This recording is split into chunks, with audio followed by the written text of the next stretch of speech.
English for today class 7 এর unit 6 lesson 3 তে আমরা দেখতে পাচ্ছি লেজার অবসরে।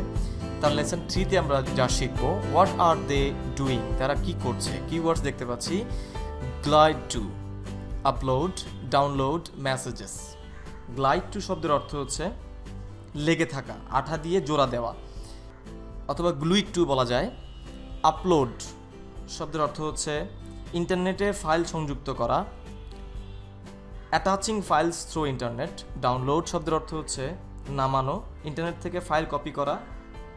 মেসেজেস শব্দের অর্থ হচ্ছে সংবাদ, বার্তা বা খবর। Work in groups, look at the pictures and talk about what the boys and girls are doing. ছবিগুলোর দিকে তাকাও এবং বলো ছেলেরা এবং মেয়েরা কি করছে, ছেলেগুলো এবং মেয়েগুলো কি করছে। Now read the paragraphs and match them with the pictures. Number 1, young children play this game on the ground. ছোট বাচ্চারা খেলার মাঠে খেলাধুলা করছে, তরুণ শিশুরা এই মাঠে খেলাধুলা করছে। The ground was marked by a set of joined squares. মাঠটি একগুচ্ছ চতুর্ভুজ দ্বারা চিহ্নিত।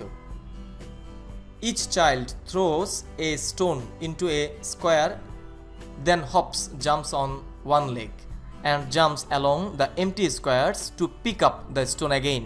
They play this game in town. প্রত্যেক শিশু একটি চতুর্ভুজের মধ্যে পাথর নিক্ষেপ করে, তারপর এক পায়ে লাফায়, এক পা তুলে লাফ মারে এবং পাথরটি পুনরায় তুলতে ফাঁকা জায়গায় আবার লাফ মারে। তারা একের পর এক এই খেলা খেলতে থাকে। Some children are often glued to computers. কিছু শিশু সর্বদাই কম্পিউটার নিয়ে বসে থাকে। They often upload their pictures or messages onto the Facebook. They can also download pictures and messages. তারা প্রায় তাদের ছবি এবং বার্তা ফেসবুকে আপলোড করে, তারা আরও ছবি এবং বার্তা ডাউনলোড করে। Children often watch football matches of both national and international teams on TV. শিশুরা প্রায় টিভিতে দেশি এবং বিদেশি দলের ফুটবল খেলা দেখে। Children often play football in the school playground. শিশুরা প্রায় তাদের বিদ্যালয়ের প্রাঙ্গণে খেলাধুলা করে, ফুটবল খেলে।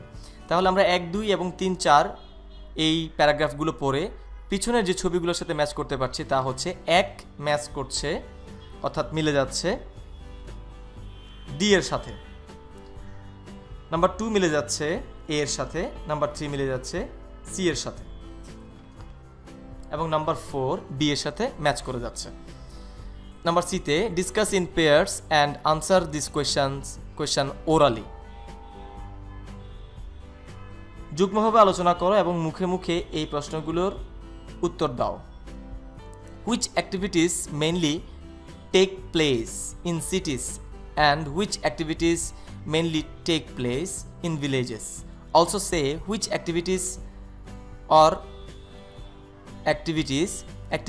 activities can take place both in cities and villages.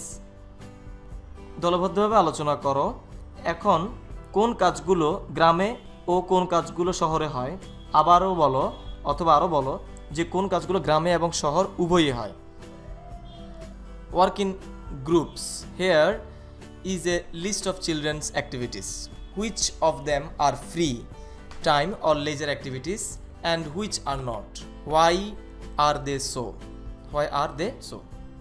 অর্থাৎ এখানে শিশুদের কিছু কাজকর্মের তালিকা দেওয়া হয়েছে, কোনগুলো অবসরের কাজ আর কোনগুলো নয় তা তারা কেন করে।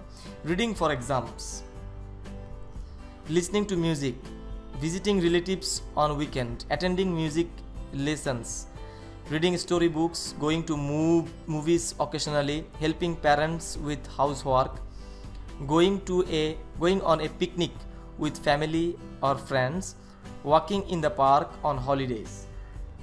Number E তে দেখতে পাচ্ছি write answers to these questions. এই প্রশ্নগুলোর উত্তর দিতে বলা হয়েছে। What free time or leisure activities do you do? কোন ধরনের অবসর সময়ে তুমি কি করো? অবসর সময়ে কি করো, কাজ তুমি অবসর সময়ে করো। অর্থাৎ আনসার দিতে পারি I read story books in my free Times. আমি অবসর সময়ে গল্পের বই পড়ি। হোয়ার and who do your leisure activity or activities with. কোথায় বা কার সাথে তুমি তোমার অবসর সময় পার করো? I read story books in my bedroom alone. আমি শোবার ঘরে একাকী গল্পের বই পড়ি। Why do you like or dislike to do your free time activities? কেন তুমি তোমার অবসর সময়ে কাজ করতে বা না করতে পছন্দ করো? Answer, I like free time activities because it makes my mind fresh and free. আমি আবার অবসর সময়ে কাজগুলো করতে পছন্দ করি কারণ এটি আমার মনকে সতেজ করে তোলে। নাম্বার 4-এ, are there any problems or difficulties in doing your leisure activities? If any, describe them. অবসর সময়ে কাজ করতে তোমার কি কোনো সমস্যা হয়? যদি কোনো সমস্যা হয় তাহলে কেন এবং সেগুলো বর্ণনা করো। No, I don't have any problem in doing my leisure activities. না, আমার অবসর সময়ে কাজগুলো করতে আমার কোনো সমস্যা হয় না।